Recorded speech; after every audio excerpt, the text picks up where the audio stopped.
శుభములు. దేవుడు ఇంకొక ఆదివారము జూలై మాసంలో మనం ఆయన మందిరంకి వచ్చి ఆయన ధ్యానించడానికి, ఆయన యొక్క సన్నిధిని మనం అనుభవించడానికి దేవుడు వాక్యమైనాడు కనుక వాక్యమైన దేవుడిని మనము ఈ వాక్యంలోనే మన ఆత్మీయ నేత్రాలతో చూడడానికి, మరి దేవుని యొక్క సన్నిధిలో చాలాసార్లు వింతైన మాటలు దేవుడు చెప్తున్నాడు. కళ్ళు గలవాడు చూడరుగా కాలేదు కానీ చెవులు గలవాడు ఆత్మ చెప్తున్న సంగతులను వినుడుగా కానీ. మరి బైబిల్ చెప్తుంది, మనము ఏమి వింటామో దాన్ని నమ్మినప్పుడే మనం ఏదైతే నమ్మామో అది చూస్తాము. ఇది బైబిల్లోని సత్యము కనుక మరి సీయింగ్ ఈజ్ బిలీవింగ్ అన్నారు. అంటే చూడటం అనేది, మరి ఆ యొక్క నమ్మటం అనేది అది ఈ లోకంలోకి సంబంధించింది కనుక ఆ యొక్క సీయింగ్ అనేది మరి ఈ లోకానికి బిలీవింగ్ అయితే, మనకు బైబిల్ ప్రకారం సీయింగ్ అనేది సైట్ మాత్రమే. కానీ మరి దేవుని యొక్క సన్నిధిలో మనం ఏదైతే కనపడదో, అంటే ఇన్విజిబుల్ థింగ్స్ని చూడడమే ఫెయిత్ అని, అదృశ్యమైన వాటిని చూడడమే విశ్వాసం అని బైబిల్ చెప్తుంది. కనుక అందు గురించి దేవుడు మనం ఏదైతే నిరీక్షణ కలిగి ఉన్నామో వాటిని మనకి ఇవ్వటానికి ఈ భూమి మీద ఉన్నంత కాలము అదృశ్యుడైన దేవుడు ఆయన వాక్కు ద్వారానే మన విశ్వాసాన్ని బలపరచడానికి ఇష్టపడుతున్నాడు. కనుక ప్రియ దేవుని బిడ్డలారా, ఇదే కాల సమయంలో మన జీవితాల్లో ఒక మాట చాలా కామన్గా వింటాం. అదేమిటనంటే వితౌట్ అనే మాట. ఇది ఎట్లా అంటే, మరి ఎప్పుడైనా ఒక కాఫీ కానీ టీ తీసుకొచ్చినప్పుడు కొంతమందిని వయసును బట్టి వాళ్ళ ఆరోగ్యాన్ని బట్టి విత్ షుగరా వితౌట్ షుగరా అని అడుగుతారు. వితౌట్ అన్నప్పుడు వాళ్లకు వెంటనే భయం కలగకుండా దాన్ని తాగుతారు, తీసుకుంటారు. అలాగున ఈ లోకంలో చాలా చోట్ల మరి ఈ యొక్క వితౌట్ అనే మాట మనం ఇంగ్లీష్లో అదొక ఫ్రేజ్ కనుక, విత్ అవుట్ రెండు కలిపిన పదం కనుక దాన్ని చాలా తేలిక తీసుకున్నప్పటికీ మన జీవితాల్లో ఒక్కసారి ఈ వితౌట్ అనే మాట మనం అప్లై చేసుకుంటే మన హృదయాలకు, మన జీవితాలకు చిన్న మాట ఏంటంటే, లేకపోతే తెలుగులో లేకుండా, వితౌట్ అంటే లేకుండా. శరీరంలో ఆరోగ్యం లేకుండా ఎట్లా ఉంటుంది? శరీరంలో నెమ్మది ఉండదు. హృదయంలో మరి శాంతి లేకుండా బ్రతుకులో మరి ఏమాత్రం కూడా ఆ యొక్క సంతోషం ఉండదు. జీవితంలో డబ్బులు లేకుండా మరి ఆ యొక్క లోకంలో ఏ పనిలో కూడా మనం ముందుకు వెళ్ళలేము. ఇలా చెప్పుకుంటూ పోతుంటే లేకుండా అంటే వితౌట్ మన జీవితాల్లో అనేక సంగతులు చూస్తే, అసలు మరి ఏదైనా ఒక కుటుంబం ఉంది, తల్లి లేకుండా ఆ కుటుంబం ఎంత మరి ఆ యొక్క నిరాశగా ఉంటుంది. అలాగున్న ఈ లోకంలో క్రీస్తు లేకుండా మీరు ఊహించండి, మరి లోకానికి రక్షణ ఎక్కడి నుంచి వస్తుంది? సో ఈ లేకుండా అనే పదము, వితౌట్ అనే మాట మనం ఎందుకు నేర్చుకోవాలంటే, మనము దాన్ని వేరే రకంగా ఆలోచిస్తున్నామో. యేసు ప్రభు ఇంకో రీతిగా చెప్తున్నాడు. ఎంత స్పష్టంగా చెప్తున్నాడంటే యేసు ప్రభు ఆయన వాక్యంలో మనం మచ్చుకు ఈ యొక్క లేకుండా అనేది ఎక్కడుందో చూద్దాం. చూడండి, హెబ్రీయులకు రాసిన పత్రిక 11వ అధ్యాయం తీస్తే, హెబ్రీయులకు రాసిన పత్రిక 11వ అధ్యాయంలో ఒక స్పష్టమైన మాట బైబిల్లో అందరికీ తెలుసు. కానీ మనము ఆ పదాలను అటు ఇటు మాత్రం ఎప్పుడు గమనిస్తాం, కానీ ఈ వాక్యాన్ని మనం వదిలిపెట్టాము. 11వ అధ్యాయంలో 6వ వచనంలో బైబిల్ చెప్తుంది, విశ్వాసము లేకుండా దేవునికి ఇష్టడైనట అసాధ్యము. లేకుండా హీబ్రూస్ 11:6 ఒక మాట ఉంది. ఏమనంటే, మరి అంటే దేవుడికి ఇష్టడు అవ్వాలి అని ఆశపడుతున్నాము, కానీ దేవుడు ఒక పదాన్ని చూపిస్తున్నాడు. ఏమనంటే, విశ్వాసము లేకుండా దేవునికి ఇష్టం ఉండటము అసాధ్యము అని చెప్తున్నాడు. సో ఈ లేకుండా అనే పదము బైబిల్లో 426 సార్లు ఉందండి.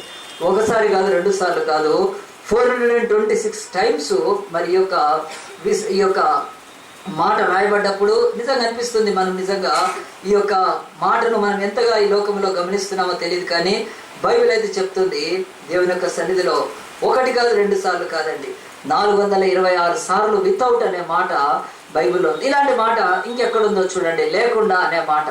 సో ఇంగ్లీష్ బైబిల్కి కొంచెం తెలుగు తేడా వస్తుండొచ్చు, కానీ లేకుండా అనే మాట ఇంకో చోట మత్తయి సువార్త చూద్దాం. మాథ్యూ 23 చాప్టర్లో 23వ అధ్యాయంలో కూడా ఈ మాట రాయబడి ఉంది. మత్తయి సువార్త 23వ అధ్యాయంలో యేసు ప్రభువు ఈ లోకంలోని మరి శాస్త్రులను, పరిసయ్యులను ఉద్దేశించి ప్రతి ఘోరమైన పలుకులు ఆయన మాట్లాడుతున్నప్పుడు 7 O's అని చెప్పాడు. స్క్రైబ్స్ వీళ్ళ గురించి మాట్లాడుతున్నప్పుడు అయ్యో అయ్యో అయ్యో అనే మాట యేసు ప్రభు వాడాడు.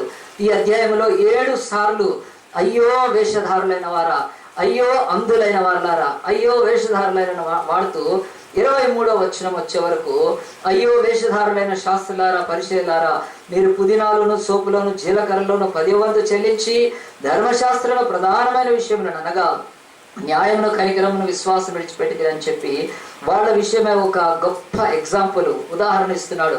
అందులైన మార్గదర్శకులారా, దోమ లేకుండానట్లు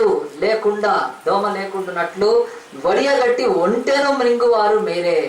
ఒంటెంతా మింగేస్తున్నాడు, మధ్యలో ఇంత నలక దోమ అడ్డొచ్చింది, అది తీసేసి తేటగా మింగుతారనమాట.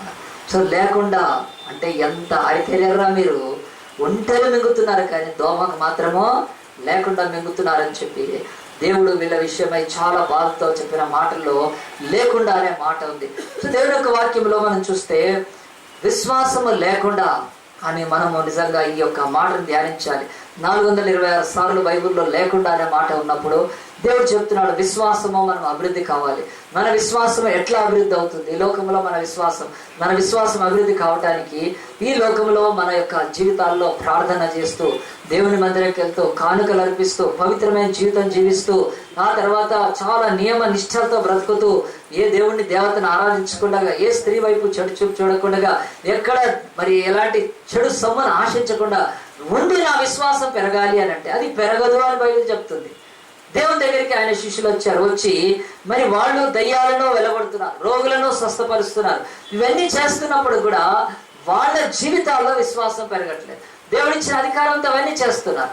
మన జీవితంలో కూడా మన విశ్వాసం పెరగటానికి నిజంగా మనం చాలాసార్లు ఈ లోకంలో అంటే మామూలు క్రైస్తవంలో ఉన్నప్పుడు విశ్వాసం పెరగాలి అని చెప్పి ప్రేయర్ రిక్వెస్ట్ రాసిస్తారు, నా స్పిరిచువల్ లైఫ్ ఎక్కువ కావాలని రాసిస్తారు. కానీ వాటిలలో సరి అయిన బోధ జ్ఞానం లేనంత వరకు కూడా మన విశ్వాసం అధికం కాదు. మరి విశ్వాసం అధికం కావాలని చెప్పి యేసు ప్రభు శిష్యులు కోరుకున్నారు.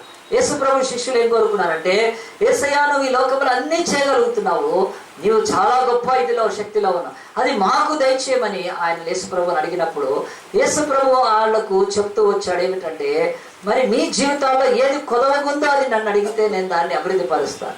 యేసు వెంట 3 సంవత్సరాలు వాళ్ళు తిరిగినప్పటికీ, వాళ్ళ అనేక అద్భుతాలు సూచక్రియలు జరుగుతున్నప్పటికీ ఇంకా వాళ్ళ జీవితంలో ఒక 2 ఉన్నాయి, ప్రేయర్ అండ్ ఫెయిత్. సో కనుక ప్రభా మాకు ప్రార్థన నేర్పించమని అడిగారు. రెండోది మా విశ్వాసము అధికం కాబట్టి యేసు ప్రభువుని విశ్వాసం అధికం కమ్మంటే యేసు ప్రభు విశ్వాసం అధికం కావాలంటే ఈ రోజు నుంచి మీరు 40 దినాలు ఉపవాసం చేయండి, లేకపోతే అరణ్యంలోకి వెళ్ళండి, లేకపోతే మీరు అన్ని దానం చేసేయండి. ఇవి చెప్పలేదు కానీ ఒక 2 సంగతులు చెప్పాడండి. ఈరోజు మనం ఆ సంగతుల్ని ధ్యానిస్తాము. మరి విశ్వాసము అనేది అది మనకు పెరగాలంటే దేవుని యొక్క సన్నిధిలో మనమందరం కూడా మరి లూకా సువార్త 17వ అధ్యాయం తీస్తే, లూకా సువార్త 17వ అధ్యాయంలో యేసు ప్రభు లూక్ 17 చాప్టర్లో యేసు ప్రభు ఒక మాట అంటున్నాడు, ఓ శిష్యులారా మీకు విశ్వాసం అధికం కావాలన్నప్పుడు ఆయన వారితో మాట్లాడుతూ వచ్చినప్పుడు ఈ యొక్క లూకా సువార్త మరి 17వ అధ్యాయంలో కొన్ని మాటలు రాయబడ్డాయి.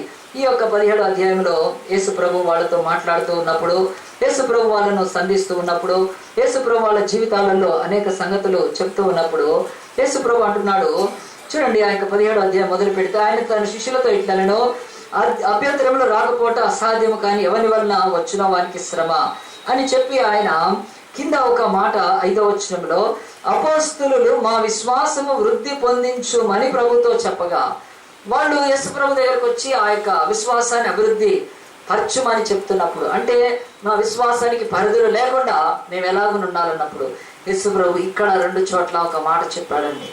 ఏమి చెప్పాడనంటే, మీ జీవితంలో మరి ఈ లోకంలో క్రైస్తవ బిడ్డలుగా మీ విశ్వాసం అధికం కావాలంటే యేసు ప్రభు ఒక ఉపమానం చెప్పాడు. ఆ ఉపమానం ఎక్కడుందో చూద్దాం. చూడండి, మత్తయి సువార్తలోనే ఆ ఉపమానం ఉంది. మత్తయి సువార్త తీస్తే దేవుని యొక్క వాక్యములో 18వ అధ్యాయములో, మత్తయి సువార్త 18వ అధ్యాయములో దేవుని యొక్క వాక్యము 21వ వచనం నుంచి మత్తయి 18:21లో, ఆ సమయమున పేతురు ఆయన ఎందుకు వచ్చి, ప్రభువా నా సహోదరుడు నా యెడల తప్పిదము చేసిన యెడల నేను ఎన్ని మారులు అతన్ని క్షమింపవలెను? 7 మారుల మట్టుక అని అడిగాను. అప్పుడు యేసు ప్రభు దగ్గర వచ్చి పేతురు అడిగినప్పుడు, ప్రభువా నా సహోదరుడు నా పట్ల తప్పిదం చేస్తే నేను ఎన్నిసార్లు క్షమించాలి? అంటే క్షమాపణకు కూడా ఒక హద్దు ఉంది, క్షమాపణకు ఒక పరిధులు ఉన్నాయి, క్షమాపణకు కొన్ని లిమిట్స్ ఉన్నాయి. ఎన్నిసార్లు క్షమించాలి అని అడుగుతున్నాడు. ఎవరైనా మన దగ్గరకు వచ్చి నేను ఎన్నిసార్లు తినాలి అని అనుకోండి, అడుగుతారా అండి? దొరికింది తింటానే ఉంటారు కదా. ఎన్నిసార్లు నేను మరి ఈ లోకంలో పెళ్లి చేసుకోవాలి అడుగుతారా? అడగరు. అంటే కొన్ని సంగతులు మనం చెప్పనవసరం లేకపోయినప్పటికీ ఇక్కడ యేసు ప్రభు దగ్గరకు వచ్చి యేసు ప్రభు శిష్యులు అడుగుతున్నారు, ఎన్నిసార్లు క్షమించాలి అంటే, నీ బోధ చూస్తే ఈ క్షమాపణకు ఎలాంటి హద్దులు లేనట్లు ఉన్నాయి. మేము నిన్ను 3 సంవత్సరాల నుంచి చూస్తూ ఉన్నాము, నేను చాలా చోట్ల బాధ పెట్టినా నువ్వు దాటుకుంటూ వస్తున్నావే కానీ ఏం రియాక్ట్ కావట్లేదు, స్పందించట్లేదు అని చెప్పి పేతురు వీళ్ళు తమ విశ్వాసాన్ని బలపరచడానికి అడిగిన సందర్భంలో యేసు ప్రభు ఈ మాట చెప్పాడండి. ఏమని చెప్పాడంటే, అందుకు యేసు అతనితో ఇట్లనను, 7 మార్ల మట్టుకే కాదు 77 మార్ల మట్టుకు నీతో చెప్పుచున్నాను అని చెప్పి ఏం చేశారంటే, కావున పరలోక రాజ్యము తన దాసుల యొద్ద లెక్క చూచుకొని కోరిన ఒక రాజును పోలినది. అతడు లెక్క చూచుకొని మొదలు పెట్టినప్పుడు అతనికి 10,000 తలాంతులు వచ్చి ఉన్న ఒకడు అతని యొద్దకు తేబడెను. అప్పు తీర్చడానికి వాని యొద్ద ఏమీ లేనందున వాని యజమానుడు వానిని, వాని భార్యను, పిల్లలను, వాని కలిగినది యావత్తును అమ్మి అప్పు తీర్చవలనని ఆజ్ఞాపించింది. దేవుడు ఒక చిన్న ఉపమానం చెప్తున్నాడు. గొప్ప రాజు ధనవంతుడున్నాడు, ఆయన దగ్గర చాలా మంది దాసులు ఉన్నారు, చిన్న పెద్ద అందరూ ఉన్నారు ఆయన దగ్గర పనిచేసేవాడు. ఒక దాసుడు వచ్చి ఆయన దగ్గరికి ఆయన లెక్క చూసుకున్నప్పుడు 1 కాదు 2 కాదండి, ఆయనకు ఎంత బాకీ ఉన్నాడంటే బైబిల్ చెప్తుంది మరి 10,000 తలాంతులు, కింద ఒక తలాంతు 3,600 ఉంది. మీరు దాన్ని మల్టిప్లై చేయండి, అది ఎన్ని ల్యాక్స్లోకి వెళ్ళిపోతుందో. మరి అలాంటి అంత అప్పు మరి ఆయన దగ్గర ఉన్నప్పటికీ అతను ఇచ్చే స్థితి ఉంది కనుక ఆయన ఏం చేశారంటే, ఇప్పుడు కట్టలేనన్నప్పుడు ఒక చిన్న మనవి చేశాడు. రాజు అధికారము యజమాని కనుక అతన్ని, అతని భార్యని, పిల్లల్ని, ఆస్తిని అమ్మివేసి మొత్తము, ముందు పాత దినాలలో ఎప్పుడైనా డబ్బులు మరి అప్పు పడితే భార్యను, పిల్లలను కూడా అమ్మేవాళ్ళండి. అలాంటి దాసరికము లేకపోతే ఆ దాసత్వం ఆనాడు ఉండేది కనుక అది భయంకరమైంది. మరి వెంటనే ఈ యొక్క దాసుడు లేకపోతే ఆ యజమాని దగ్గర పనిచేసే పెద్ద దాసుడు గడగడ వణికిపోయి సాగిలపడి ఆయన కోరుకున్నాడు. చాలా చక్కగా మరి బైబిల్ చెప్తుంది. కాబట్టి ఆ దాసుడు అతని ఎదుట సాగిలపడి మ్రొక్కి నేడలో ఓర్చుకొని మనకి అంతయు చెల్లింతనని చెప్పాడు. ఆ దాసుడు ఆ యొక్క మాట పలికినప్పుడు యజమాని కనికరపడి వారిని విడిచిపెట్టి వారిని అప్పు క్షమించేశాడు. ఎందుకనంటే అక్కడ సాగిలపడటం ద్వారా, మొరక్కటం ద్వారా, మరి అది కట్టలేననే స్థితిని చెప్పడం ద్వారా, అబద్ధాలు చెప్పకుండా, మోసాలు చేయకుండా, అసలు నీకు నేను అచ్చేయలేను 10,000 తలాంతులు నేను 5 ఇవన్నీ చెప్పట్లేదు. యథార్థవంతుడు చాలా యథార్థంగా తగ్గించుకొని తన భార్య, తన బిడ్డల్ని, తన ఆస్తిని, తనకున్న పరువుని కాపాడుకోవటానికి ఆనాడు అతను సాగిలపడ్డాడు. ఏమీ తక్కువ ఎంచుకోలేదు, సాగిలపడ్డాడు. ఆ యొక్క క్షమాపణ కోరుకున్నాడు. ఎందుకంటే అతని యొక్క రాజు యొక్క అధికారము, తన యొక్క తప్పు, తన యొక్క బలహీనత, తన యొక్క పరిధులన్నీ ఎరిగినవాడు కనుక వెంటనే క్షమాపణకు, రాజు ఉగ్రత ఎక్కువ కాకముందే, రాజు కోపం ఎక్కువ కాకముందే, యజమానికి తన ఆస్తి విషయంలో కలుగుతున్న ఆ లెక్క విషయంలో ఎక్కువ సమయం చేయకుండా సాగిలపడ్డాడు. ఇది బైబిల్ చెప్తుంది. నిజంగా అంటే ఎవడైనా ఈ లోకములో నిజంగా తన పాపిని అని తెలుసుకుంటే, వాడెంత పెద్ద పాపి అయినా సరే, అది ఎలాంటిదైనా సరే, తనకున్న స్థితి గతి పక్కన పెట్టి మహోన్నతుడైన ప్రభు దగ్గరికి క్షమాపణ కొరకు వెళ్తే ఈ రాజు వలె, ఈ యొక్క యజమాని వలె దేవుడు వెంటనే క్షమిస్తాడు. కానీ ఈరోజు క్షమాపణ కోరుకోవటానికి మన బ్రతుకులు అహం అడ్డొస్తుంది, కులం అడ్డొస్తుంది, గర్వం అడ్డొస్తుంది. నేనే తప్పు చేశాను, ఇలాగని అందరు చేయలేదా అని డిఫెండ్ చేసుకోవడము, ఆ తప్పు విషయంలో ఇంకా దాన్ని సమర్థించుకోవడమే మనం చేస్తున్నప్పుడు దేవుడికి ఎంత కోపం కలుగుతుందండి. బైబిల్లో ఇక్కడ ఆ యజమానికి దేవుడు తనే పోల్చుకుంటున్నాడు. అయ్యో 10,000 తలాంతులు, ఒక్క తలాంతే 3,600 అంటే ఒక్కసారి మల్టిప్లై చేసి తెలుస్తుంది ఎన్ని ల్యాక్స్లో.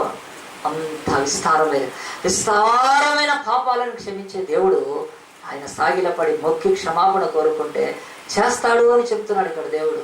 ప్రియ దేవుని బిడ్డలారా, ఇది మనమైతే ఊహించలేము, ఇంత పెద్ద అప్పు ఒకడు క్షమిస్తాడని. దేవుని యొక్క సన్నిధిలో కూడా అలాగునే ఉంది. ఈరోజు మన పాపాలు క్షమింపబడతాయంటే దేవుడు క్షమించగలుగుతాడు కనుక. కానీ ఈ కథలో ఇంకా ముందుకు దేవుడు అక్కడ ఆపివేయలేదు. అసలు సందర్భాన్ని తన శిష్యుడైన పేతురికి మనకు నేర్పిస్తున్నాడు దేవుడు. ఏమిటనంటే అంటున్నాడు చూడండి, అయితే ఆ దాసుడు బయటికి వెళ్ళి తనకు 100 దేనారములు అచ్చి ఉన్న, ఒక దేనారం ఇంచుమించు ₹1/2, 100 దేనారాలు అంటే ₹50 అంతే. ఒకడు వచ్చి ఉన్నాడు, ఒక చిన్న అప్పు ఇచ్చాడు వాడికి. వాడిది కంటే చిన్న దాసుడి దగ్గరికి ఆ తోడి దాసులో చూచి వారి గొంతు పట్టుకొని నీవు వచ్చి ఉన్నది చెల్లించుమన్నాడు. అందుకు వాడు అంటున్నాడు, ఆడు కూడా సాగిలపడి నా ఎడల ఓర్చుకొనము నీకు చెల్లించదనని వాడిని వేడుకొనను. కానీ వాడు ఒప్పు కనుక వచ్చి ఉన్నది చెల్లించు వరకు వాడిని చెరసాలలో ₹50 కొరకు చెరసాలలో వేశారు. సరే, ₹50 చెరసాలకు తీసుకెళ్లాలంటే ఆటో ఖర్చే ₹100 అవుతుంది కదండి, దేంట్లో తీసుకుపోయినాక. మరి చూడండి వాడికి ఎంత దుర్మార్గుడు. అది ఆ ఖర్చు వాడి కిందికి రాదు కనుక ఇది తీసుకుపోయి వేసేయండి అన్నాడు.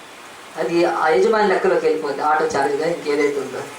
అలాంటి దుర్మార్గుడు తీసుకుపోయి చెరసాల్లో వేసినప్పుడు అక్కడ ఉన్న వాళ్ళు మిగతా దాసులంతా చూసి చాలా బాధపడ్డారు. అరే రే 50 రూపాయలకే 100 రూపీస్ ఆటోలో తీసుకుపోయి వేసేసాడు, ఎంత తప్పు ఇది కదా అని చెప్పి బాధపడి ఏం చేశారంటే వాళ్ళు చాలా మనసులో బాధపడి ఊరుకోలేదండి. వాళ్ళు ఏం చేశారంటే చక్కగా ఆ యొక్క పెద్ద యజమాని దగ్గరికి, ఈ దాసులంతా ఎవరికి ఉన్నారు యజమాని దగ్గర తీసుకొని వచ్చారంట. దేవుని యొక్క సన్నిధిలో ఎంత బాగా రాబడిచ్చారండి. 31 కాగా వాని తోడి దాసులు జరిగినది చూచి మిక్కిలి దుఃఖపడి వచ్చి జరిగినంతా తమ యజమానికి వివరంగా చెప్పి అప్పుడు వారి యజమానుడు వారిని పిలిపించి, చెడ్డదాసుడా, నీవు నన్ను వేడుకొంటివి గనుక నీ అప్పంతయు క్షమించింది, నేను నిన్ను కరుణించిన ప్రకారం నీవును నీ తోడిదాసుని కరుణింపవలసి ఉండేను కదా అని వారితో చెప్పాను. అందుచేత వారి యజమానుడు కోపపడి తన ఖర్చులదంతా చెల్లించే వరకు బాధపరచు వారికి అప్పగించాను. వీడు అది అంటారు చూడండి, ఏమిటంటే మరి వాడు చాలా అన్లక్కీ ఫెలో అండి కదా. 10,000 తలాంతుల యొక్క అప్పు క్షమించబడి మళ్ళీ లోపలికి ఎక్కడం. వీడు భలే దరిద్రుడు అండి చెప్పాలంటే. వీడికి ఎందుకంటే సరైన సెన్స్ లేకుండా పెద్ద అప్పు క్షమించబడి ఆ తర్వాత చిన్న 50 రూపాయల గురించి ఆ అప్పును క్షమించకుండా కఠినత్వం చూపించి చివరికి వీడు చెరసాల్లోకి వెళ్ళి రావాల్సి వచ్చింది. ఇక చాలా వింతగా ఉంటుంది. కానీ ఇక్కడ బైబిల్లో యేసు ప్రభు ఏం ఉద్దేశించి చెప్తున్నాడండి? ఆయన చెప్తున్నాడు, పేతురు అడుగుతున్నాడు, నేను ఎన్నిసార్లు క్షమించాలి అని అంటే యేసు ప్రభు అంటున్నాడు, మరి 7 మారుల మట్టుగా అంటే కాదు 70 ఏళ్ల మారు మట్టుకు అంటున్నాడు. ఒక్కసారి 70 ఏళ్లతోటి మనం 365 వేస్తే దాదాపు 1,58,500 వస్తుంది. 1,58,500 సార్లు నీ సహోదరుని క్షమిస్తూనే ఉండాలని దేవుడి యొక్క ఉద్దేశం. ఇలాంటి మాట చెప్తున్నాడండి. అని అంటే బైబిల్ మనకేం చెప్తుందంటే ఫర్గివ్ వితౌట్ లిమిట్స్. ఇది దేవుడు చెప్తున్నాడు, ఫర్గివ్ వితౌట్ లిమిట్స్ అంటే క్షమాపణ హద్దులు లేకుండా పరిధులు లేకుండా క్షమిస్తేనే నీ విశ్వాసం అభివృద్ధి చెందుతుంది. సో మనం ఈరోజు లోకంలో ఒకరిని క్షమించాలందుకు దేవుడు అంటున్నాడు నీ విశ్వాసం అభివృద్ధి కాదు. ఇదేంటి పాస్టర్ కొత్త టీచ్ చేస్తున్నాడు మీరు అనుకోవచ్చు, ఇది వింతగా ఉండొచ్చు, కానీ బైబిల్లో సత్యం మాత్రం చెప్తున్నాడు. యేసుప్రభు శిష్యులు వచ్చి మా విశ్వాసాన్ని అభివృద్ధి పరచు అంటే యేసుప్రభు ఇవి చెప్పాడు కనుక నేను చెప్తున్నా. మీరు అనుకుంటున్నారు దయ్యాలు వెలగొడితే, వ్యాధులను పంపిస్తే, లేకపోతే వెలగొడితే, ఆ యొక్క బాగు చేస్తే, చర్చికి తెచ్చి డబ్బులు ఇస్తే, ఇంకేమో చేసినా కాదు. మీ జీవితంలో మీ ఫెయిత్ ఎట్లా ఇంక్రీజ్ అవుతుందంటే నీవు ఎంతగా క్షమాపణ ఇతరులకు పరిధులు లేకుండా ఇవ్వగలుగుతుంటావో అప్పుడు నీకు క్షమాపణ కలుగుతుంది. జడ్చర్లలో ఒక ప్లేస్ అండి, ఆ ప్లేస్లో ఒక ఆయన మాట్లాడుతూ ఉన్నాడు నిలబడే పక్కన. దన్మని ఒక బ్లాక్ స్కార్పియో వెహికల్ వచ్చి దాంట్లో వచ్చి దిగి షూట్ చేసి పారేశాడు. పడపడం కాల్ చేశారు, కింద రక్తం మడుగులో పడి అప్పుడే చచ్చిపోయాడు. మొత్తం చుట్టూ జనాలంతా చేరారు. ఆ వార్త అంతా కూడా సిటీలో లేకపోతే ఏపీలో అంతా కూడా అయ్యేది. ఎట్లా చనిపోయాడు, మరి ఈయన ఏం చేశాడు, ఎవరు వచ్చి చంపారు, ఆ స్కార్పియో ఎటు వెళ్ళిపోయింది, ఇవన్నీ కూడా తర్వాత పోలీసు వాళ్ళు వాకప్ చేస్తే తెలిసింది ఏంటంటే ఆయన అలాగున చచ్చిపోవడానికి అతని జీవితంలో ఏం పెద్ద కారణాలు ఏమి లేవు, ఏం పెద్ద శత్రుత్వాలు లేవు. ఆయన ఎవరినో కాదండి. చాలా కారణాలు చూసినప్పుడు చాలా బాధ అనిపించింది. ఏమిటంటే ఆ చచ్చిపోయిన ఆయన భార్య మరి సర్పంచ్ ఎలక్షన్స్ కొరకు నిలబడింది. అయితే మరి నిలబడితే చంపుతారా అంటే మరి అట్లా అయ్యిందండి. ఏమైందంటే వాళ్ళ సొంత అన్న ఆయన భార్య కూడా సర్పంచ్ ఎలక్షన్స్ నిలబడింది. అయితే వాళ్ళు నిలబడిన తర్వాత ఈయన నామినేషన్ వేసిన తర్వాత వాళ్ళు చెప్పారు ఏమనంటే మీ భార్యను విత్డ్రా చేసుకోమని. నేను చేసుకోను అన్నదమ్ములే, కానీ నేను చేసుకోను. ఇంకా చేసుకొని అంటున్నాడు, మతనాలు చేస్తున్నారు, అది చెప్తున్నారు. ఇంకా రేపు విత్డ్రా అని అనుకుంటే ఆ రోజు కూడా చెప్పారు, కానీ ఆ టైం ఏదో ఉంటుంది ఆ గవర్నమెంట్ ఆఫీసులో విత్డ్రా చేసుకోలేదండి. అది 1 గంటకో ఎప్పుడో లోపల ఉంటుంది. 4 గంటలకి నేను చంపేశాను. వాళ్ళ గురించి చదివితే నాకు చాలా బాధ అనిపించింది. ఏంటంటే ఒకే కుటుంబంలో ఉన్నవాళ్ళు ఎట్లా అనండి, జడ్చర్ల ఎమ్మెల్యే సోదరుడి హత్య అని ఈయన జగన్మోహన్ అండి. ఈయన గురించి చదివినప్పుడు ఆ యొక్క మనుషుల్ని ఎలాగున జంతువుల కంటే కుక్కలను కాల్చినట్టు కాల్చి చంపుకోవడానికి ఇదేనా సొంత ఒకే కుటుంబంలో పుట్టి అన్నదమ్ములై ఉంటే ఆయన భార్య ఈయన భార్య కూడా కో సిస్టర్స్ అవుతారు. ఆ సర్పంచ్ ఎలక్షన్స్లో విత్డ్రా చేసుకోమంటే చేసుకోకపోయినందుకు మరి అదే నా సొంత తమ్ముడి భార్యనే. క్షమాపణ ఎక్కడుందండి ఆలోచించండి ఈరోజు కదా. తర్వాత ప్రూవ్ చేసుకోవాలంటే నువ్వు మంచిగా అయితే వాడు మంచి ఎలా ఓట్లు వేస్తారు కదా, జనాలందరూ మీ ఇద్దరు ఎవరు మంచోళ్ళో చూసి వేస్తారు. లేకపోతే పర్వాలేదు, ఈసారి ఒకరు గెలిస్తే ఇంకోసారి ఇంకోసారి. కానీ ప్రాణాలు తీసేయడం ఏంటంటే, ఇది ఎందుకు మచ్చుకు నేను చెప్పానంటే, ఈరోజు క్షమాపణలు వచ్చే వరకు కొన్ని సమయాలలో క్షమాపణ లేదు, ఇంకా ప్రాణం తీసేసేయి అంతే. అలాగున మనుషులు ఇలాగున రాజకీయాల్లో ఉండే వాళ్ళ దగ్గర నుంచి పోల్చుకుంటే మన బ్రతుకుల్లో ఎన్నిసార్లు క్షమాపణను మన నిజంగా దేవుడి ఎదుటికి వచ్చి, ప్రభువా నేను మనుషులను క్షమిస్తున్నాను సరిగ్గా అని చెప్పి వలలో చేయవేసి నా యొక్క విశ్వాసం పెరగటానికి, నా విశ్వాసము క్షమాపణతో ముడిపడిందని బైబిల్ చెప్తుంది. చూడండి, లూకా సువార్త 17వ అధ్యాయంలో యేసు ప్రభు దగ్గరికి వచ్చిన పేతురుకి అదే చెప్తున్నాడు ఆయన. ప్రభువా నేను ఎన్నిసార్లు క్షమించాలి అని అంటే, అసలు పేతురుకి వీళ్ళకి చెప్తున్నాడు, మీ క్షమాపణతోటే మీ బ్రతుకుల్లో ఇదిగో ఈ యొక్క మరి రక్షణ విషయమై, మీ విశ్వాసం విషయమై అది ఉన్నదని చెప్పినప్పుడు దేవుని యొక్క వాక్యంలో ఒక మాట బైబిల్లో అక్కడ రాయబడింది. దేవుడు అంటున్నాడు, మరి యేసు ప్రభు దగ్గరికి వచ్చినప్పుడు ఆ యొక్క లూకా సువార్త 17వ అధ్యాయంలో మనము ఎన్నిసార్లు క్షమించాలి అన్నప్పుడు 17వ అధ్యాయంలో 3 మీ విషయమై మీరు జాగ్రత్తగా ఉండండి. నీ సహోదరుడు తప్పిదము చేసినట్ల అతని గద్దించుము, అతడు మారు మనసు పొందినట్ల అతని క్షమించుము. అతడు ఒక దినమున 7 మార్లు నీ ఎడల తప్పిదము చేసి 7 మార్లు నీ వైపు తిరిగి మారు మనసు పొందితి ననిన ఎడల అతన్ని క్షమింపవలెను. లూక్ 17:4లో దేవుడు అంటున్నాడు, క్షమాపణకు దేవుడు ఏం చెప్తున్నాడు ఇక్కడ, లెక్కలు కట్టుకోమని కాదు, ఫర్గివ్ వితౌట్ లిమిట్స్. వితౌట్ అనే మాట బైబిల్లో ఉంది. మరి ఆ వితౌట్ మాట మనం ఎక్కడో చూస్తున్నాం, కానీ బైబిల్ అంటుంది వితౌట్ అంటే ఆ యొక్క ఫర్గివ్నెస్లో లిమిట్స్ లేనప్పుడే నీ విశ్వాసం పెరుగుతుంది. నీ విశ్వాసం అభివృద్ధి పొందాలంటే, అంటే ఒక వ్యక్తిని క్షమిస్తున్నావంటే దేవుని యందు నువ్వు విశ్వాసాన్ని కనపరుస్తున్నావు. ఏమని కనపరుస్తున్నావు? దేవుడు నేను ఇతన్ని క్షమించడాన్ని బట్టి ఆయన సెలవులోని శక్తి నాకు వస్తుంది. నేను వ్యక్తిని క్షమించడాన్ని బట్టి దేవుని యొక్క ఆజ్ఞను నెరవేర్చమన్నావు. నేను వ్యక్తిని క్షమించడాన్ని బట్టి దేవుడి రాజ్యంలో ఒక ఆత్మను సంపాదించిన. నేను వ్యక్తిని క్షమించడాన్ని బట్టి అతనికి నాకు మధ్యలో ఇంకెవడు కూడా శత్రుత్వాన్ని పాదలేడని నువ్వు దేవుడి సన్నిధిలో నీ విశ్వాసాన్ని అనంతంగా పెంచుకుంటున్నావు. సో ఈరోజు బైబిల్ చెప్తుంది ఫర్గివ్ వితౌట్ లిమిట్స్. దేవుడు అంటున్నాడు, మరి నీ యొక్క జీవితంలో ఎంతమందిని క్షమిస్తున్నావో నువ్వు ఒక్కసారి పరీక్షించుకో. ఈ లోకమైతే క్షమాపణ ఇవ్వక, క్షమించలేక మనుషుల్ని చంపుకునే స్థితిలో ఉంటే దేవుడు అంటాడు, దేవుని బిడ్డలు క్షమాపణ కొరకు తమ ప్రాణాలను కూడా పెట్టడానికి సిద్ధపడతారు. యేసు కానీ యేసు శిష్యులు కానీ అది తర్వాత తమ జీవితాల్లో యేసు తర్వాత అందరూ కనపరిచారు. సో వారి విశ్వాసము గొప్పది అని అంటే దేవుని యొక్క సన్నిధిలో దేవుడు అడుగుతున్నాడు. మనం మొన్న జనవరి ఆ టైంలో మరి చర్చ్ కొరకు 70 లక్షల కొరకు మనం ప్రార్థన చేసినప్పుడు 75 లక్షలు 75.5 లక్షల రూపాయలు చర్చ్కి వచ్చినప్పుడు దేవుడి యొక్క సన్నిధిలో అందరూ అనుకుంటా, చబ్బా ఎంత ఫెయిత్ గ్రేట్ అంటే. నేను అది చెప్తున్నాను, డబ్బులు లేక అంత ప్రార్థన చేసాం, ఉంటే చేయకపోయేవాళ్ళం. దాంతో ఏమీ ఫెయిత్ కాదు అనుకోవచ్చు. అజయ్ పాల్ చాలా ప్రార్థన చేశాడంటే లేక చేశాను, నాకు నమ్మితే ఇచ్చాడేమో. కానీ రేపు దేవుడు నిత్యత్వంలో నన్ను, ముఖ్యంగా సంఘాన్ని, మన సంఘాన్ని, నీ ఫెయిత్ ఎంత గొప్పది అని అంటే ఈ చర్చిలో కానీ నీకు అపకారం తలపెట్టిన వాళ్ళు నువ్వు ఎంత క్షమించావో దాన్ని బట్టే నా విశ్వాసాన్ని కొలుస్తానండి. 70 లక్షలు కాదు, 70 కోట్లు కూడా ఒకవేళ నేను ప్రార్థన ద్వారా తీసుకొస్తే దేవుడు ఎదుట అది ఏం పెద్ద ఉండదు. ఎందుకంటే దేవుడు డబ్బుల కొరకు రక్తం చెల్లించలేదు. మన చెడిపోయిన తత్వంలోకి క్షమాపణ తీసుకొని రావాలని నీ విశ్వాసం ఎట్లా పెరుగుతుంది అంటే ఫర్గివ్ వితౌట్ లిమిట్స్.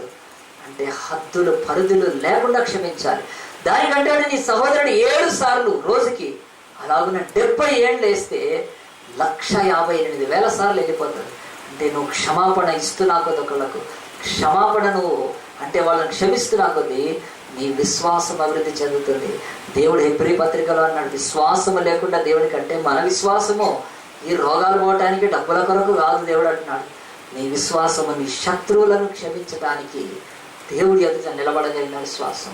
మొదటిది చూద్దాం, మనం చూసాము. రెండవది మనం దేవుని యొక్క వాక్యములో మనం నీ దేవుడు అంటున్నాడు మన విశ్వాసం ఇంకెట్లా పెరుగుతుంది అంటే దేవుని యొక్క వాక్యములో రెండవది మనం చూద్దాం. రెండవది చూడాలంటే మనం పాత నిబంధనలో 1 సమూయేలు గ్రంథం తీద్దాం. 1 సమూయేలు, 1 శామ్యూయల్ బుక్ లో చూస్తే 1 సమూయేలు గ్రంథంలో ఇశ్రాయేలులో మొట్టమొదటి రాజు ఉన్నాడు. ఆ రాజు వాళ్ళని ఇశ్రాయేలును పరిపాలిస్తున్నప్పుడు ఆ రాజుకు ఏం జరిగిందనంటే బైబిల్ చెప్తుంది, ఆ రాజుకు మరి పిచ్చెక్కుతుంది. 16వ అధ్యాయంలో దేవుని యొక్క వాక్యం చూస్తే 16వ అధ్యాయంలో యెహోవా ఆత్మ సౌలును విడిచిపోగా యెహోవా యొద్ద నుండి దురాత్మ వచ్చి అతను వెరపగా సౌలు సేవకులు మరి ఒక పని చేయాలని ఆశపడ్డారు. రాజు ఉన్నాడు, రాజుకు దయ్యం పడుతూ ఉంది. ఆ రాజు కథ ఎంత మంచి రాజు అంటే, రాజు ఉన్నాడు, రాజుకి దయ్యం పడుతుంది. అప్పుడప్పుడు మన ఇండ్లలో కూడా బాగా మమ్మీ డాడీ అనుకుంటుంటే పిల్లలు చూస్తారా, మమ్మీ డాడీకి దయ్యం పట్టినట్టుంది కదా, చూస్తూ ఉంటారు చిన్న పిల్లలు అయితే. ఈరోజు చర్చిల్లో ప్రెసిడెంట్లు, సెక్రటరీలు దానికి ఏమైనా దయ్యాలు పట్టినాయి కదా. అలాగున చాలాసార్లు దయ్యాలు పట్టినప్పుడు తెలుస్తూ ఉంటుంది కదండి. ఎందుకంటే విపరీతమైన ఆవేశము, ఊగిపోవడము, దేన్ని పడుతుందని ఎరగొట్టడము, అదంతా కదండి. మన మీద దయ్యాలంటే జుట్టు తీసేసేసి రోడ్ల మీద తిరుగుతూ ఉంటే అది ఆళ్ళు కాదు, ఇంట్లోనే ఏంటంటే స్మాల్ విజిటేషన్స్ వచ్చి వెళ్ళిపోతాయి. జస్ట్ విజిటింగ్ అనమాట, విజిటింగ్ డాక్టర్లు అంటారు కదా, అట్లా అవి వచ్చి చిందర బందర చేసిపోతాయి. చాలా పగిలిపోయి అన్నీ ఎదుర్కొంటూ ఉంటారు. వస్తాయండి దయ్యాలు, వస్తూ ఉంటాయి. వారికి ఎంట్రీ, ఫ్రీ ఎంట్రీ కదా. ఇదిగో వీడు సౌలు ఇశ్రాయేలు ప్రజలకు రాజు, వీడిలోకి దయ్యాలు వస్తుంది. అక్కడ అయిపోయింది. అది దేవుని ఆత్మకు తన జీవితము, తన శరీరము, తన బ్రతుకు ఏమాత్రము ఆనవాలుగా లేదు. వాడు దుర్మార్గుడు అయిపోయాడు కనుక అప్పుడు దయ్యం పడితే ఏం చేయాలి? దయ్యం పడితే ఏం చేయాలంటే పోయి ఆపాకులు తీసుకురావాలి, నిమ్మకాయలు తీసుకొని రావాలి, ఆ తర్వాత పోయి కదా మంత్రగాన్ని పట్టుకురావాలి. ఇక ఊపి ఏదో చేయాలి. ఇక వాడే రాజు అయితే వాడి కష్టం వాడినాడు కనుక. అప్పటికి ఇశ్రాయేల్లో ఎంత గొప్ప దేవుని పట్ల వాళ్ళకు విశ్వాసం ఉందంటే అతని దగ్గర ఉన్న సేవకులు చెప్తున్నారు, రాజా నీకు దయ్యం పడుతుంది, సారీ ఏమనుకోవద్దు అని చెప్తున్నారు. నువ్వు చాలా మెంటలోడ్ అయిపోతున్నావు, దయ్యం బట్టి చాలా భయంకరంగా ఉన్నావు. కానీ నీకు తగ్గటానికి ఏ డాక్టర్ అక్కర్లేదు. మనం అన్యులం అయితే బాలాము, బిలాకు లేకపోతే బిలాము లాగా వాళ్ళైతే వాళ్ళు వేరేవేవో చేస్తారు, అన్య దేవుళ్ళు. మనకేం అక్కర్లేదు. కానీ మన యెహోవా దేవుడు ఉన్నాడు, మనము ఒక పని చేస్తాం. మేము ఆ అనుమతి చమత్కారంగా సితార వాయించే వాళ్ళని తీసుకొస్తాం. వాయిద్యం వాయిస్తుంటే నీలోంచి దయ్యం, వాయిద్యం వాయిస్తుంటే అంటే వాయిద్యంలో నుంచి ఏం కాదు, దేవుణ్ణి స్తుతిస్తున్నా కొద్దీ ఆ స్థలంలో నుంచి దయ్యాలు వెళ్ళిపోతాయి. దయ్యాలు దేవుని స్తుతిని తట్టుకోలేవండి. దేవుడు ఎప్పుడైతే ఆయన స్తుతింపబడుతుంటాడో దేవుడి సింహాసనం ఏర్పడతా ఉంటుంది. అలాగున స్తుతుల సింహాసనం. ఆయన మెల్లగా ఆయన సన్నిధి దిగి వస్తుంటే ఈ దయ్యాలు వెళ్ళిపోతాయి. ఇది సీక్రెట్. అందు గురించి చాలా మటుకు మందిరాలకు ఎందుకు వెళ్తామంటే ఇంట్లో పట్టిన దయ్యాలు అనడానికి వస్తూ ఉంటాయి. దయ్యాలు కొంచెం సేపు అయినా మీలో నుంచి ఆ యొక్క దురాత్మ ప్రభావం వెళ్ళిపోవటానికి ఇక్కడ స్తుతిస్తాం.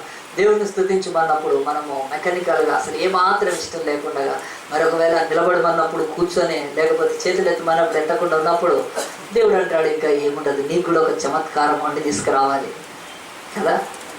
అందరూ వాయిస్తున్నప్పుడు చక్కగా బిడ్డలందరూ కలిసి పాడుతున్నప్పుడు ఈ దేహంతో శరీరంతో కాక దేంతో ఆరాధిస్తావు? దేవుడు అంటాడు దేంతో ఆరాధిస్తావు కదండి. ఈ లోకంలో ఒక పురాణ కథ చదివితే పేగులు చించి పేగులు తీసి ఆ దేవుడిని ఆరాధించాడు. దేవా నాకు కూడా అట్లా అనిపిస్తుంది అప్పుడప్పుడు పేగులతో ఆరాధించి ఎంత ప్రేమించాలని. అంటే దేవుని ఆరాధించడానికి ఒక పరిధి, హద్దు లేదు కనుక ఇప్పటికీ బైబిల్ చెప్తున్నది. దేవుడి బిడ్డల పాటలు, ఆరాధనలో స్తుతుల సింహాసనం ఏర్పడుతుంటారు. అక్కడ దేవుడు ఆయన వచ్చి దాని మీద ఆశీర్వవుతాడు. వెండి, బంగారము, వజ్రాలతో చేసిన సింహాసనాలు, పీఠాలు ఆయనకు అక్కర్లేదు. పూలతో చేసినాం ఆ యొక్క పీఠాలు అక్కర్లేదు. అవి మెల్లగా సైడ్కి ఒగిరితే ఒకటి కాలు పోతుంది కదా. పూల పాన్పు మీద అయ్యగారు ఎక్కినప్పుడు ఒకటి కాలు తొక్కేశాడు మన. కనుక అలాగున మన దేవుడు పూల వాటి మీద కాదు, దేవుడి బిడ్డల స్తుతుల మీద అండి. కనుక మెకానికల్గా బలవంతంగా ఆరాధించకపోతే పోయి. కానీ బైబిల్ చెప్తుంది సౌలు అనే రాజులో నుంచి దయ్యము, దురాత్మ వెళ్ళిపోవాలంటే ఏం చేయాలి? ఇశ్రాయేలు ఇంత మంచి ఫెయిత్లో ఉన్నారు. చమత్కారంగా సితార వాయించి ఒక అతను తీసుకొచ్చాడు. అతను ఎవరో కాదు, యెషే కుమారుడు దావీదు. అతను వాయిస్తున్న కొద్దీ అతనిలో నుంచి దురాత్మ వెళ్ళిపోయింది. అంటే ఈ దావీదు ఆత్మతో సత్యముతో ఆరాధిస్తున్నాడు, డబ్బుల కొరకు కాదు కదండి. ఈరోజు క్రిస్టియన్ మ్యూజిక్ అంతా డబ్బుల కొరకు, పేర్ల కొరకు తయారైపోయింది కనుక దాంట్లో నుంచి కొత్త దయాలు వస్తున్నాయి దాంట్లోంచి.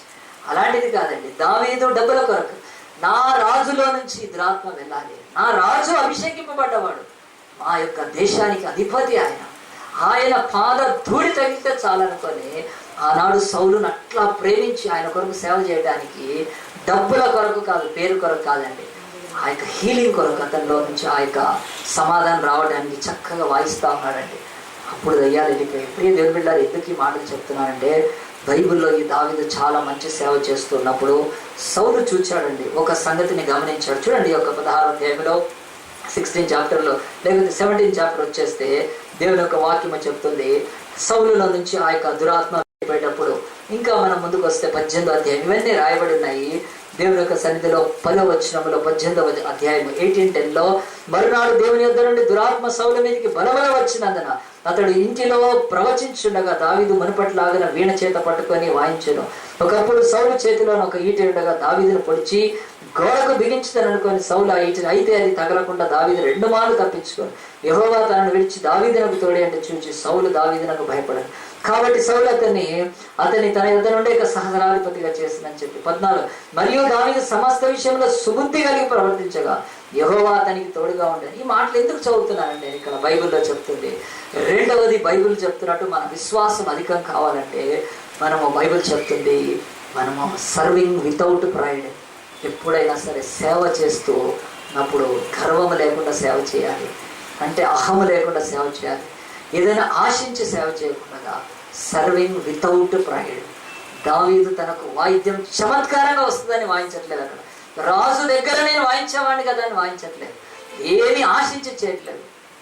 సింపుల్గా, ప్రభువా నా రాజు ఈ దేశానికి కాపలివాడు, నా రాజు లేకపోతే దేశం అతలాగా. ఎంత మంచి మనసుతో తగ్గింపుతో ఆ యొక్క రాజు దగ్గర సేవ చేస్తున్నాడని బైబిల్ చెప్తుంది. సర్వింగ్ వితౌట్ ప్రైడ్ అంటే మనం ఈ లోకములో మన విశ్వాసం అధికం కావాలంటే దేవుడు అంటాడు, నువ్వు యేసు ప్రభు దగ్గర నువ్వు ఏ సేవ చేసినా లోకానికి కానీ ఆయన సంఘానికి కానీ నువ్వు గర్వము లేకుండా చేయాలి.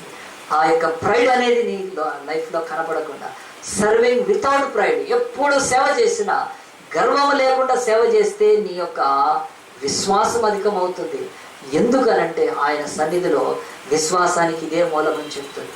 ఒకసారి ఒక మీటింగ్ జరుగుతుందండి, ఒక మీటింగ్ జరుగుతుంటే ఆ మీటింగ్కి వెళ్ళాను. ఆ మీటింగ్కి వెళ్తే దైవ సేవకుడు ఆయన మైక్ పట్టుకొని వాక్యం చెప్తా ఉన్నాడు. వాక్యం ఇంకా స్టార్ట్ అవుతుంది, ఇంకా వాక్యం కూడా స్టార్ట్ కాలేదు.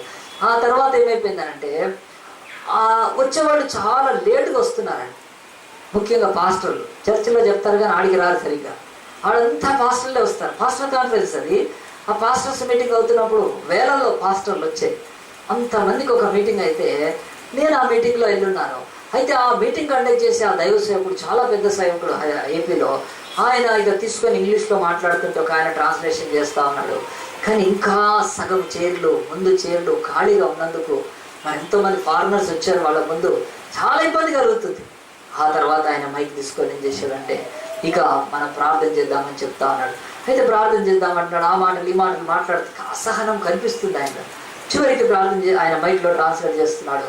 ఆ ట్రాన్స్లేషన్ చేసి ఆయన తప్పు చేయడం మొదలు పెడుతున్నాడు, క్వైట్ ఆపోజిట్ చేస్తున్నాడు.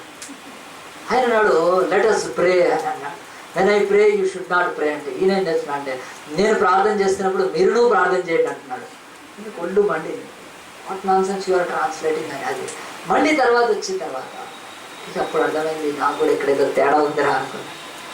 ఆ మీటింగ్ అలాగున ఆయన ట్రాన్స్లేషన్ విషయంలో కానీ అందరి చాలా, అంటే తను ఏర్పాటు చేసిన మీటింగ్ విషయంలో ఆయన చాలా అతిశయించాడండి, చాలా గర్వించిన తర్వాత ఆ మీటింగ్ హాఫ్ డే తర్వాత జరగలేదండి. హల్లెలూయా. హాఫ్ డే తర్వాత జరగలేదు, ఎందుకంటే ఫుడ్ లేక కాదండి. ఇక ఆ తర్వాత అందుకుంది వర్షము. ఇక వర్షం పడి పడి పడి పడి పడి పడి పడి ఆ తర్వాత ఆ టెంట్లు మొత్తం కూలిపోతే ఫస్ట్ పారిపోయినాడు నేనేనండి. హల్లెలూయా. అప్పటికి పాస్టర్ మంది, నువ్వే ఫస్ట్ వచ్చి ఉంటానండి. అవును, నేనే ఫస్ట్ వచ్చాను. ఆయన వెనక ఉన్న పెద్ద కటౌట్ పడిపోయిందండి ఆ రోజు. నేను తర్వాత నెక్స్ట్ డే అడిగాను, ఏంటా? నేను చాలా విశ్లేషించుకొని దేవుడి సన్నిధిలో నాకు అప్పుడే దేవుడి వాక్యాలు ఇట్లాంటివి చూపించాడు. Serving without pride. దేవుడిని సేవించేటప్పుడు గర్వము పనికిరాదు.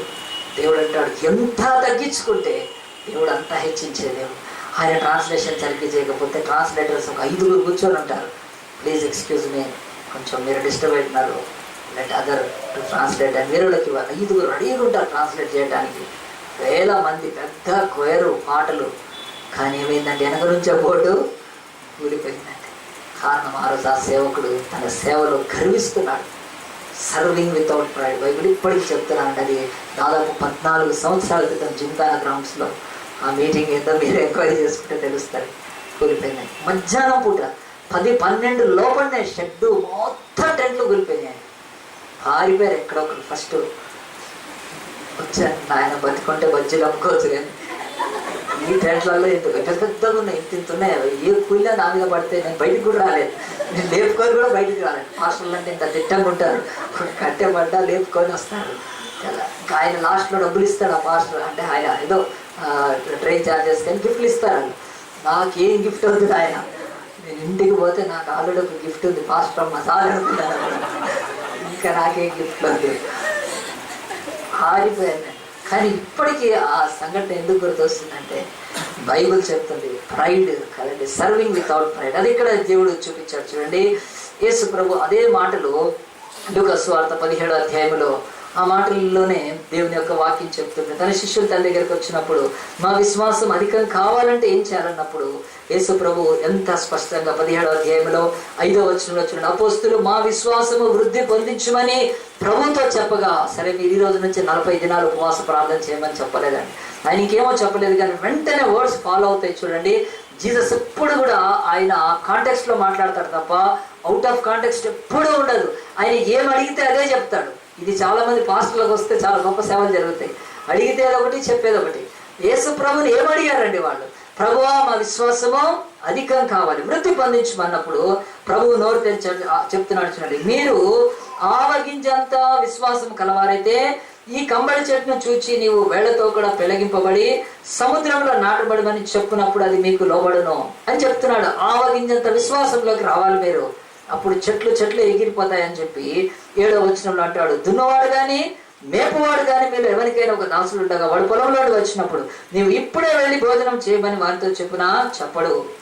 ఏం చెప్తున్నాడండి ఇక్కడ కథ యేసుప్రభు? ఎవరికైనా మరి ఒక దున్నేవాడికి కానీ లేకపోతే ఒక పొలం పనిచేసి ఒక యజమాని ఉన్నాడు. అతను అప్పుడే ఆ పొలంలోకి వెళ్ళాడు. పని వాళ్ళంతా వచ్చిన తర్వాత అది లంచ్ టైం వచ్చినప్పుడు అయ్యో లంచ్ టైం కదా మీరు వెళ్ళి భోజనం చేయండి అని చెప్పడు ఆ యజమాని. ఏం చేస్తాడు తెలుసా? అని చెప్తాడు, నాకు భోజనం పెట్టు ఫస్ట్. అతని యజమాని ఆయన, నాకు భోజనము పెట్టు. ఆ తర్వాత భోజనం పెట్టిన తర్వాత నేను తిన్న తర్వాత అప్పుడు వెళ్ళి నీవు భోజనం చేయమంటాడు. అప్పుడు ఆ యొక్క దాసుడికి ఏమనిపించదు. ఆ దాసుడు ఏం చేస్తాడంటే ఎవరు వచ్చారు? సార్ వచ్చారు, యజమాని. ఆయనకు పోయి భోజనం పెట్టి ఆయన పనిలో అయినాడు. ఆయన వీళ్ళతో పని చేసి ఉండాల్సిన అవసరం లేదు. లంచ్ టైంకి వచ్చాడు, లంచ్ పెట్టమంటున్నాడు వాడు తినే టైంలో. కానీ ఆ యొక్క యజమానికి లంచ్ ఆహారం పెట్టాలి. పెట్టేసిన తర్వాత కాళ్ళు కడుక్కొని ఆ యజమాని లేచిపోయిన తర్వాత నువ్వు అప్పుడు వెళ్ళి తినాలి అన్నప్పుడు ఆ యొక్క యజమాని చెప్పిన తర్వాత దాసుడు తింటుంటే దాసుడంతా తిన్న తర్వాత యజమాని వెళ్ళి దాసుడికి, అయ్యా దాసుడా నువ్వు నాకు మేలు చేశావు అంటాడా? అడండి. అది చూడండి అంత స్పష్టంగా చెప్తున్నాడు యేసుప్రభు. మనం గమనించాలి దేవుని యొక్క సన్నిధిలో చూడండి. అంతేకాక నేను భోజనం చేయడానికి ఏమైనా సిద్ధపరిచి నడుము కట్టుకొని నేను అన్నపానములు పుచ్చుకునే వరకు నాకు పరిచారం చేయము, అటు తర్వాత నీవు అన్నపానములు పుచ్చుకొనవచ్చునని వారితో చెప్పును. కానీ ఆ దాసుడు ఆజ్ఞాపింపబడిన పనులు చేసినందుకు వాడు దయ చూపెనని వారిని మెచ్చున. అటువలే మీరును మీకు ఆజ్ఞాపింపబడినవన్నీ చేసిన తర్వాత మేము నిష్ప్రయోజకులమైన దాసులము, మేము చేయవలసినవే చేసి ఉన్నామని చెప్పుడని దేవుడు చెప్తున్నాడు. Serving without pride. నువ్వు సర్వింగ్ అంటే దేవుని యొక్క సన్నిధిలో మరి గర్వము లేకుండా నీ పని నువ్వు చేయటమే నీ విశ్వాసాల్లో అధికమవుతావు. యేసుప్రభు ఈ మాటలు చెప్తున్నప్పుడు మన బ్రతుకుల్లో విశ్వాసం ఈరోజు అభివృద్ధి పరచుకోవడానికి 2 చూపిస్తున్నాడండి. మొదటిది బైబిల్ అంటుంది నీ జీవితంలో ఫర్గివింగ్ వితౌట్ లిమిట్స్. నువ్వు ఎంతమందినైనా, నీ అమ్మనైనా నాన్ననైనా పొరుగు వారినైనా ఆఫీస్లో ఎక్కడైనా క్షమించాల్సిందే. 2వది ఎప్పుడూ నువ్వు సేవ చేసినప్పుడు, ఎవరికి సేవ చేసినప్పుడు నువ్వు తగ్గింపు స్వభావంతో సేవ చేయాలండి. నేను బైబిల్లో రాయబడిన మాటలు దేవుడు అంటాడు వీటి ద్వారా నీ విశ్వాసం అధికమవుతుంది అని బైబిల్ చెప్తుందండి. ఒకసారి ఒక వీధిలో డబ్బులు కలెక్ట్ చేస్తున్నారు. మన బద్రీనాథ్, కేదార్నాథ్ అక్కడ కూడా ప్రళయం వచ్చిన తర్వాత చాలా వీధుల్లో తిరిగి డబ్బులు వసూలు చేశారు అక్కడ పంపించడానికి.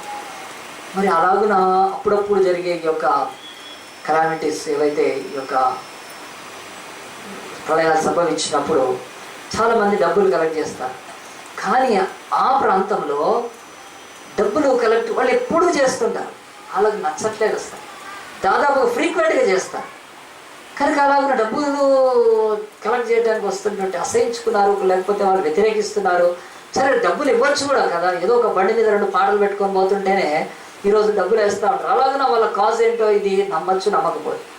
కానీ ఒకసారి అలాగున డబ్బులు అడుక్కుంటున్నప్పుడు దాంట్లో అన్ని వయసుల వాళ్ళు ఉన్నారండి, స్త్రీలు ఉన్నారు. అయితే ఒక స్త్రీ అక్కడ అడుక్కోవడానికి అంటే ఆ డొనేషన్ గురించి వెళ్ళినప్పుడు అక్కడ ఉన్న వ్యక్తి ఏం చేశాడు తెలుసా అండి? డొనేషన్ అంటే అవునంటే చేయి జాపమన్నాడు. చేయి జాపితే ఆ చేతి మీద ఊసాడండి, కాండ్రించి ఊసాడు.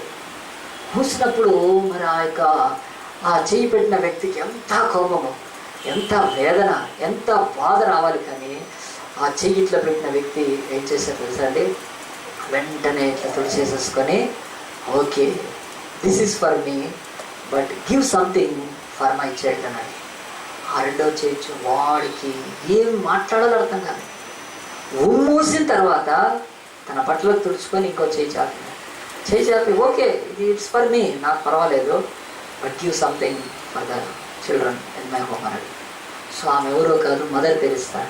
బెంగాల్లో ఆమె అడుక్కున్నప్పుడు ఆమె జీవితంలో జరిగిన అనుభవం నేను కదండి. ఆమె మదర్ తెరిస్తా అని 250 దేశాలు దాదాపుగా ఆమె ఫోటో పెట్టుకుంటాయి. రెడ్ కార్పెట్ వేస్తారు ప్రపంచంలో. ఆమెకు వీసా అక్కర్లేదు దేశాలకు వెళ్ళాలంటే. ఆమె విశ్వ పౌరురాలు. ఈ లోకములో హేతువాదాన్ని అంటే నాస్తికవాదులు వాళ్ళందరూ చెప్పారు దేవుడు లేడంటే మాకు తెలియకపోవచ్చు మేము, కానీ ఈమె మానవత్వం ఉంది, ఈమె దేవతను ఒప్పుకున్నారండి. ఆమె చచ్చిపోయినప్పుడు 200, 170, 80 దేశాల ప్రెసిడెంట్లు వచ్చి ఆమె యొక్క ఫ్యూనరల్ అటెండ్ అయ్యారు. కొంతమంది వాళ్ళ క్యాప్ తీయరు, కొంతమంది కమ్యూనిస్టులు మార్క్సిస్టులు తీశారండి. అసలు మానవురాలంటే ఈమె. మరి ఆమె బ్రతుకులో దేవుడు చెప్పింది నెరవేరిందండి. సర్వింగ్ వితౌట్ ప్రైడ్, ఎప్పుడు సేవ చేయాలని నాకు గర్వం అనేది. ఆ విశ్వాసం అలాగున అంచెలంచెలుగా దేవుడు అంటున్నాడు, మన విశ్వాసము లేకుండా without faith we cannot please God. దేవుడు అంటున్నాడు, నీ జీవితంలో విశ్వాసం అంటే ఇంతవరకు ఏమనుకుంటున్నావు కదండి. అందరం తల్లు వచ్చుదాము. 2 మాటలు చెప్పి నేను ముగించేస్తాను. బైబిల్ చెప్తున్న 2 విషయాలు మీకు చూపించాను. Serving without pride, forgiving without limit. Without అనే మాట బైబిల్లో ఎన్నిసార్లు ఉంది? 425 సార్లు. ఎక్కడెక్కడ ఉన్న బైబిల్ అంటుంది నీ జీవితంలో మరి హద్దులు లేకుండా, పరిధులు లేకుండా క్షమించగలిగితేనే నీ విశ్వాసం అభివృద్ధి చెందుతుంది. గర్వము లేకుండా నువ్వు సేవ చేస్తే నీ విశ్వాసం, ఇది యేసు ప్రభు బోధ అండి, నేను తీసి చూపించింది. దేవుడు అడుగుతున్నాడు, ఈరోజు నీ విశ్వాసం అభివృద్ధి అయితే నీ జీవితంలో ఎన్నో వేలు కలుగుతాయేమో, కానీ ఆ విశ్వాసం అభివృద్ధి పరచడానికి దేవుడు చెప్పిన సంకేతాలను యేసు ప్రభు చేసి చూపించలేదా? యేసు గురించి 2 మాటలు చెప్పి నేను ముగిస్తాను. లోతుగా ఆలోచిద్దాం. మనం ఈరోజు ఇక్కడి నుంచి వెళ్ళకముందే యేసు కూడా క్షమాపణకు పేతురుకు చెప్తున్నాడు, నీ సహోదరులు 7 మార్లు మట్టుకంటే మరి 7 సార్లు 70 ఏళ్ల మారు మటుకు నువ్వు క్షమించాలి. నువ్వు క్షమాపణకు కొలత పెట్టద్దు. యేసు ప్రభు కూడా సేవలో ప్రారంభం కాగానే శాస్త్రులు ఆయనను పరిసయ్యులు ఒక కొండపేట మీద తీసుకెళ్లి తోసేయాలనుకుంటే నజరేతు వాతులను క్షమించాడు ఆయన. మరి ఆ యొక్క గలిలయ దేశానికి వెళ్తే అక్కడ వాళ్ళంతా వచ్చి నువ్వు మా పందుల్ని చంపేస్తున్నావు, నువ్వు మంచోడివి కాదని చెప్తే యేసుప్రభు వాళ్ళని క్షమించాడు. మనిషి బాగుకాడని ఇష్టం లేదండి, అలా పందులు పోకుండా యేసుప్రభు వాళ్ళని క్షమించాడు. ఇక శాస్త్రులు పరిశీలించి నువ్వు బయలుజుబులతో నువ్వు ఈ యొక్క అద్భుతాలు చేస్తున్నావు, వారిని క్షమించాడండి. అయ్యో నేను దయ్యముతో నా దేవుని కార్యాలు చేసేది చెప్పాడు. మీరు తండ్రిని దూషిస్తే, కుమారుడిని దూషిస్తే క్షమాపణ ఉంది. ఓ పిచ్చి వాళ్ళారా, నాలో ఉన్న పరిశుద్ధాత్మను దూషిస్తే మీకు యుగమందును రాబోయే యుగమందును క్షమాపణ ఉండదు అని చెప్పి యేసు అప్పుడు క్షమించేశాడు. అలా ఉన్న క్షమిస్తూ ఆయన అనేక సార్లు శిష్యులు ఆయన నిద్రపోతున్నప్పుడు ఆయన ఎంతో బాధ పెట్టి లేపి వాళ్ళ అవిశ్వాసాలను బట్టి ఆయన క్షమించాడు. వాళ్ళ యొక్క జీవితాల్లో అనేక సంగతులను క్షమిస్తూ వచ్చి చివరికి యేసు ప్రభు తన శరీరం మీద బట్ట లేకుండా నగ్నంగా ఆయనను సిలువ కొయ్యకేసిన వాళ్ళని కూడా, అప్పటికి మీరు ఆలోచించండి యేసు ఎన్నిసార్లు క్షమించాడు? 3.5 సంవత్సరాలుగా వందల వేలలోకి క్షమించుంటాడు ఆయన బతికున్న కాలంలో. అందుగురించే సిలువలో కూడా తండ్రి వీరేమి చేస్తున్నారు వీరెరుగరు, వీరిని క్షమించు స్వామి అని యేసు ప్రభు బోధించాడు. ఆయన దాని ప్రకారమే జీవించాడు. ఆయన ఏమంటున్నాడు, నీ విశ్వాసం ఎట్లా అభివృద్ధి చెందుతుంది? ప్రియ దేవుని బిడ్డ, ఫర్గివ్ వితౌట్ లిమిట్స్. ఈరోజు నువ్వు క్షమించాలి. 2వది యేసు ప్రభు సర్వింగ్ వితౌట్ ప్రైడ్. ఆయన ఎన్నడూ కూడా ఆయన సేవ చేసి ఆయన గర్వించలేదు. ఎప్పుడు గుడి వాళ్ళను ఎవరిని బాగు చేసినా, ప్రభు మాట చెప్పాడు, ఇది వెళ్ళి నువ్వెవ్వరికీ చెప్పొద్దు. I don't need any popularity. నాకు ఎలాంటి ప్రఖ్యాతులు. ఎంత మంచివాడండి యేసు ప్రభు. ఆయన ఎన్నడూ ఆ యొక్క అతిశయాన్ని కోరుకోలేదు, ఎన్నడూ గర్వాన్ని కోరుకోలేదు. ఆయన ఏమి చేసినా ఆయన తగ్గింపుతోనే చేసేవాడు. చివరికి ఆయన సిలువ ఎక్కక ముందు రాత్రి కూడా తన శిష్యుల పాదాలు కడిగి ఆయన సేవకు విశ్వాసానికి నాంది. నీ బ్రతుకులో ఎదుగుదల తగ్గించుకుంటూ సేవ చేస్తే, చిన్న చిన్నవి చేసి పెద్ద పెద్ద మాటలు మాట్లాడే వాళ్ళు ఉంటారు. అది దేవుడికి అసహ్యం. అది దేవుడు అంటాడు, వాళ్ళని బట్టి వాళ్ళ జీవితాలలో వారి యొక్క మాటలను బట్టి ఎప్పుడు వారి విశ్వాసం అధికం కాదు. మరి ఈరోజైనా నీ ఫెయిత్ దేంతో ముడిపడిందంటే నీ ఫర్గివ్నెస్తో, నీ యొక్క సేవతో, సర్వింగ్తో ముడిపడింది. కానీ ఇది రెండు కూడా కొలత లేకుండా నువ్వు క్షమిస్తావా? నేను మొదట్లోనే చెప్పాను, ఆరోగ్యము లేకుండా శరీరములో ఆ యొక్క సంతోషములు, నీ యొక్క జీవితంలో ఆ యొక్క రక్షణ లేకుండా నీ మనస్సుకు నెమ్మది ఉండాలి. మరి ఈ లోకంలో నీ బ్రతుకులో క్రీస్తు యొక్క వాక్యము లేకుండా నీ ఆత్మకు నెమ్మది ఉండదు. కనుక దేవుడు అంటున్నాడు, లేకుండా నువ్వు ఎక్కడ ఈరోజు నీ జీవితంలో ఒకసారి జ్ఞాపకం చేసుకో. ఆ సిలువ వైపు చూస్తే దేవుని మాటలు మనకు అర్థమవుతున్నాయి. దేవుని యొక్క సిలువను తేరి చూస్తే దేవుడి లోకానికి సిలువనిచ్చాడు. సిలువ లేకుండా స్వస్థత ఉండదు, సిలువ లేకుండా క్షమాపణ ఉండదు అంటున్నాడు. సిలువ లేకుండా మన బ్రతుకులో సంపద ఉండదు, సిలువ లేకుండా మన జీవితాల్లో సమాధానం ఉండదు, సిలువ లేకుండా మన జీవితాల్లో దేవునితో సహవాసం ఉండదు, సిలువ లేకుండా మనకు నిత్య జీవం ఉండదు, సిలువ లేకుండా మన బ్రతుకులో ఆ యొక్క జీవ గ్రంథంలో మన పేరు ఉండదు. సిలువ లేకుండా నీ బ్రతుకుకు మరి అర్థం ఉండదు. మరి ఆ సిలువను నీ జీవితంలో లేకుండా ఇంకా ఉన్నావా?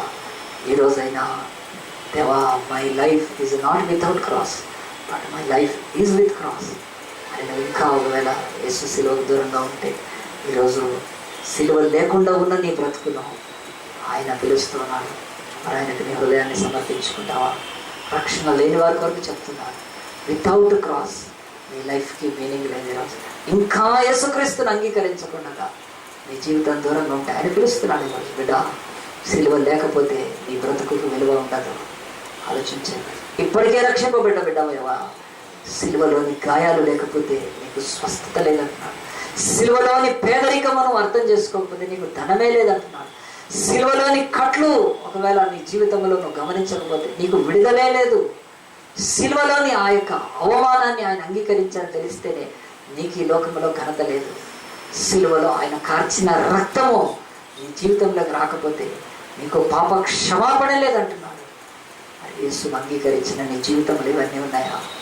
ఈరోజైనా మన బ్రతుకులో దేవా ఫెయిత్ అని ఆ ప్రభావైనా విశ్వాసము లేకుండా నీకు ఇష్టం అసాధ్యమే.